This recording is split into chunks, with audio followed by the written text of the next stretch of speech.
трамплины метровые, 3, 5, 7,5. Из Венесуэлы приедут около 90 спортсменов. Они будут соревноваться в 11 видах спорта. По словам главы делегации, они особенно гордятся своими каратистами, которые сейчас готовятся принять участие на Олимпийских играх в Париже. Спортивным менеджерам есть с чем сравнивать. Казань получает высокую оценку.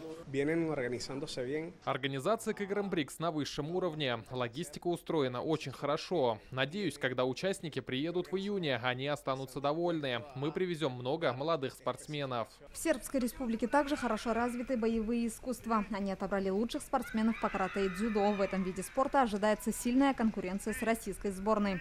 По дзюдо сильнейшая команда – это российские спортсмены, но наша задача – наладить хорошие взаимосвязи с представителями спорта вашей страны для совместного продвижения новых проектов. Надеюсь, эти соревнования помогут усилить дружеские отношения. Желание принять участие в играх выразили представители 84 стран. Больше 4000 спортсменов уже отправили заявки. Спортивную программу утвердят в мае. Традиционные виды спорта, как борьба на поясах, как кореш, который традиционно развивается в Татарстане, и тоже представители конного спорта, представители брейкинга, рок-н-ролла и, конечно, основные виды спорта, единоборство, водные виды спорта, которые традиционно нас ожидают яркие соревнования.